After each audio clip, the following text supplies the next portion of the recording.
name is Charlene Lloyd, and I would like to tell you what goes into the cost of making a textbook. Because I think textbooks are really expensive, and I wanted to know why. Since 1978, the cost of textbooks have risen at an astounding 812%. According to Mark Perry in a graph obtained by the Census Bureau, this is 3 times the amount of the Consumer Price Index, which has risen 250% in the same time frame. The College Board says the average 4-year degree student will spend about $1,200 per year on textbooks. During my research, I found an article by Zachary Crockett, Why Are Textbooks So Expensive?, which broke down the retail cost of a textbook. I'm going to be using his example. The textbook we're using today, which I don't have, is Introductory Algebra, 4th edition by Tessie, Gustafsson, and Koenig. This book would retail from the publisher for $195.49.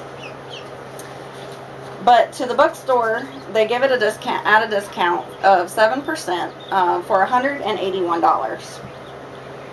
This is an example of the percentages that each portion of the book goes to for each book sale. So the profit margin is actually just 40% for the publisher and 28% for the bookstore at their cost. They're not spending a whole lot on shipping or marketing, but the editor salaries are are a lot of the cost, and they'll spend 1 to 2 years, about 10 people editing the book. So what are some ways that I think that we can pay less for some of our textbooks? We can actually lower the cost of our textbooks by buying used and shopping around frequently ahead of time to try to get the best price. You can do that on all sorts of websites, eBay, Amazon, wherever you prefer to shop. There's all kinds of used textbook websites as well.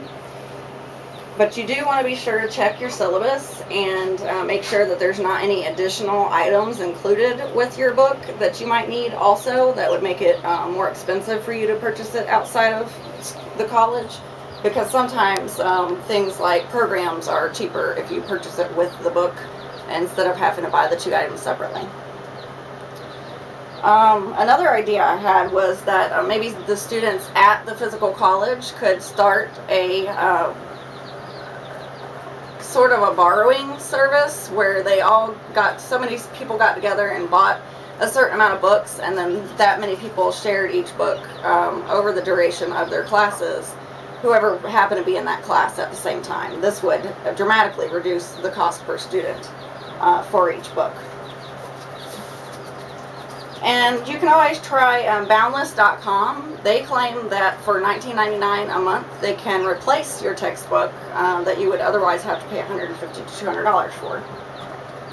Our professors can help lower the cost of textbooks by choosing the books earlier, allowing students to use older editions, and also making more recommendations, like have several books available to your students instead of just demanding one.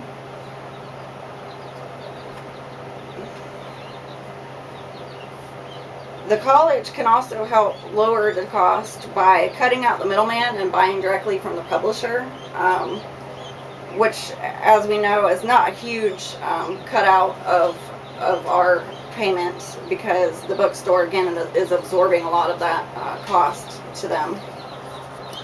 And the college could also distribute the textbooks through like a nonprofit bookstore where they got students to volunteer to help bring the cost of the books down. So basically, I drew from my research that we can lower the cost of textbooks either by doing it ourselves or by a lot of us getting involved. Maybe the publishers and bookstores will realize that the cost is pretty high for us college students, and that some people cannot afford anything that expensive.